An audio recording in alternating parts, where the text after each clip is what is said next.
9 hal ini betul kami bisa konsolidasi. Cuma saya kira meskipun tadi rilis yang disampaikan Mas Burhan itu sudah sesuai dengan kami bersama, kami merasa yakin bahwa peta politik akan berubah total. Itu setelah 9 April itu peta politik akan berubah total karena saya selalu mengamati sebuah peristiwa politik termasuk pilkada justru ketika hari-hari terakhirnya efek adalah pokok. Mungkin itu untuk di tataran tertentu, karena temuan dari survei ini menegaskan bahwa ada efek terhadap Jokowi. Bisa jadi kalau ini dimobilisir dengan pemberitaan yang hebat, itu bisa menjadi efek. Iya, kajian kan beda. Kajian itu kan selalu ada asumsi, ada dugaan, kan itu ya. Jadi itu hanya dugaan, asumsi, bukan berdasarkan sebuah temuan berdasarkan data. Jadi itu yang saya. Untuk undang-undang sendiri yang kemarin dari 2009 itu sudah berapa persen sih DPR melakukan undang-undang? Kan gini, sekarang terkait dengan soal daerah otonom baru. Nah, di 2004-2009 itu kan undang-undang yang paling banyak pasti undang-undang daerah otonom baru. Dan itu kan tidak memerlukan waktu tenaga yang banyak karena itu cukup copy paste aja ya. Tapi kan kualitas undang-undang yang dibahas di produk sekarang itu kan undang-undang yang tingkat perhatian dari publiknya tinggi, tingkat bobotnya juga tinggi. Salah dalam memilih pendamping sebagai wakil presiden ini adalah kesalahan yang tak terampuni dari siapapun itu. Saya yakin itu. Hari ini saya lihat ini tinggi sekali Mas Jokowi. Saya ingin katakan dan membesar dan malu di saya. Jika seorang capres yang diilmukan atau siapapun dia salah memilih pendamping, itu adalah merupakan kesalahan tak terampuni terhadap data. Jangan bermimpi. Saya tidak mempercayai kosakata berdampingan dengan kucing atau apapun bisa jadi. Saya tidak percaya ini kata-kata baru bombastis untuk mencoba menyihir pada tidak ada nilai pengaruhnya apa. Sampai begitu, ini dasar ini Pak saya. Tapi iya. Jadi cilakalah bagi orang NU yang menyambut PKB. Itu kan dasar. Ini semacam doktrin, semacam dalam tanda kutip fatwa.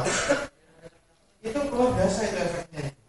Jadi pengurus-pengurus cabang NU yang tidak di partai lain itu pasti hari ini itu tergerak hatinya untuk membantu PKB. Disitulah sebetulnya letak dari efek kenaikan itu.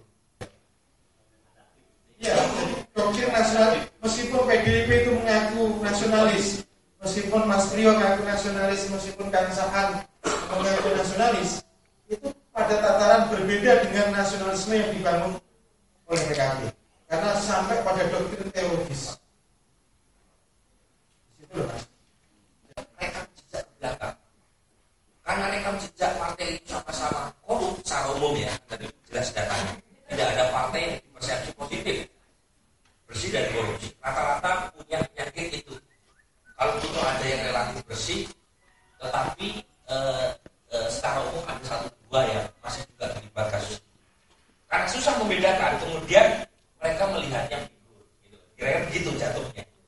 Karena kalau dari sisi pemasaran politik, ada dua yang dinilai. Partainya punya diferensiasi program atau tidak. Yang kedua, punya orang atau tidak yang dikenal sebagai magnet elektoral. Nah, saya setuju sama Mas Saan tadi. Kalau modelnya seperti ini tidak baik buat kelembagaan partai politik kita. Jadi, sentimen pemilih digiring pada persoalan mood masyarakat. Mood hari ini Jokowi. Mood mungkin tahun depan udah beda. Tahun 2009 SBY. Jadi betul-betul tidak sehat ya. Apalagi nanti 2019 Pilpres sama Pilegnya digabung. Jadi itu menurut saya keputusan MK untuk menggabungkan Pilpres dan Pileg itu sinyal bagi the death of political parties. Karena orang akan pilih partai karena tokohnya saja. Persis seperti yang terjadi di Brazil dan sebagian negara Amerika Latin lain. Pak Jokowi sekarang lebih kuat dibanding SBY. Jadi kira-kira begitu ya. Terakhir sebagai penutup, saya tidak menimbulkan efek kampanye, tapi juga tidak mengatakan bahwa efek Jokowi minimalis kepada PDIP. Jelas ada efeknya kepada PDIP. Tapi seperti temuan kami hari ini, efek Jokowi kepada PDIP tidak setinggi seperti yang diduga banyak. Misalnya Roy Morgan menyebut 35% suara PDIP. Saya nggak yakin. Dengan kondisi di mana Jokowi sebagai instrumen elektoral tidak dimanfaatkan secara maksimal. Jadi kalau saya orang tua, kenapa ya kita tes Jokowi sebelum kampanye, lalu diajukan ya itu tidak. Jadi dan itu menjadi kabar baik buat partai. First one, your survey data shows that most of the gain for PDIP in the campaign period has come from the people who are undecided. But in the parliamentary results, which parties will lose the most seats to PDIP in the election itself? Which parties will lose as a result of the Jokowi effect for PDIP? And second question, do you have any survey information on what people expect from PDIP in government? Do people have any idea of what PDIP, the party, will be like in government, its policy or preferences, its ideology?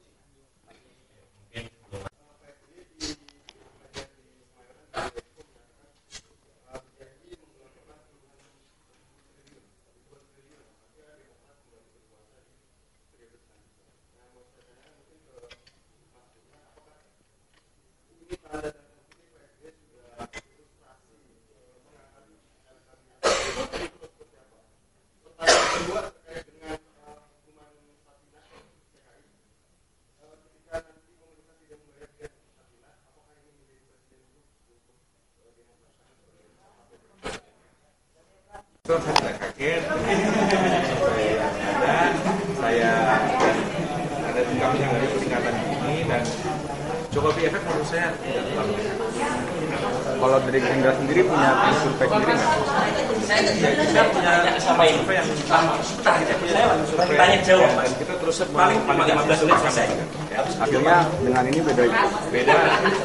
Margin error hampir 3%, kira-kira nggak mungkin ditarik ke bawah margin errornya. Kalau ditarik ke atas, kira-kira hari ini Demokrat sekitar 10%.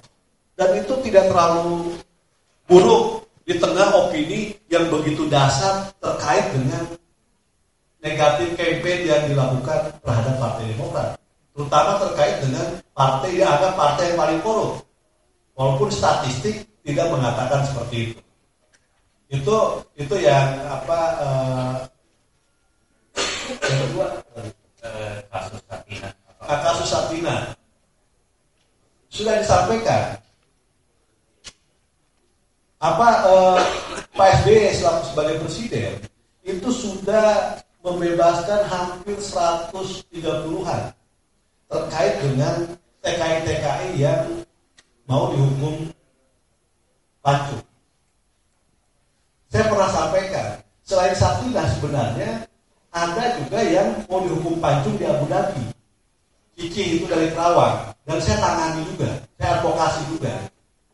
Jadi sebenarnya kalau misalnya apa yang dilakukan kinerja terkait dengan soal penanganan berbagai itu dilakukan. Upaya terhadap Sakinah terus juga dilakukan. Dan saya yakin bahwa publik dan keluarga besar TKI akan melihat upaya-upaya serius yang dilakukan oleh pemerintah terkait dengan berbagai penanganan TKI bermasalah. Terima kasih. Baik. Gerindra and Hanura, but not significant statistically. So actually, there is no political parties that suffer significantly since Jokowi was nominated by the IP in 16th of March, because all of the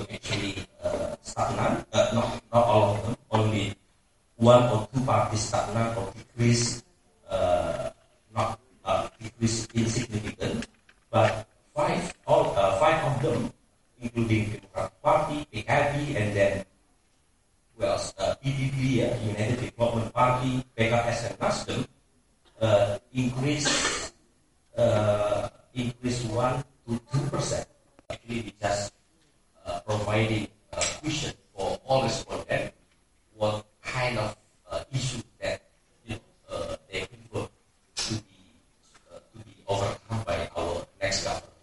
And we have the data that the first issue perceived as important, important issue according to our respondent is about economy. So first issue that was perceived important by our respondent is about menyediakan, providing affordable sembako.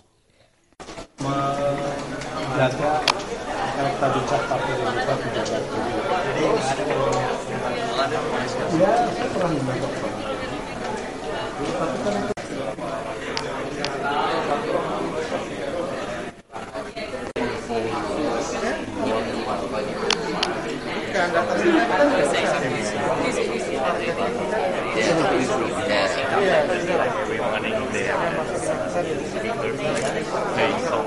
Yeah, the government songs saying, workers wake up early, work for the Communist Party, work for the Communist Party, work hard, blah blah blah.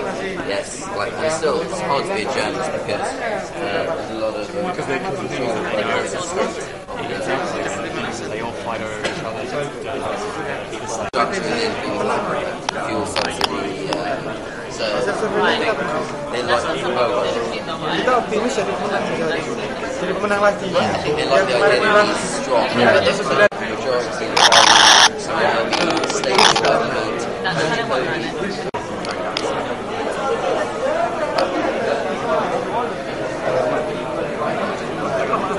Berarti pendidikan apa?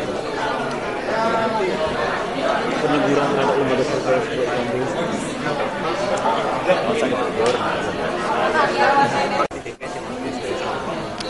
Datanya aktual, bukan opini atau bukan persepsi lagi.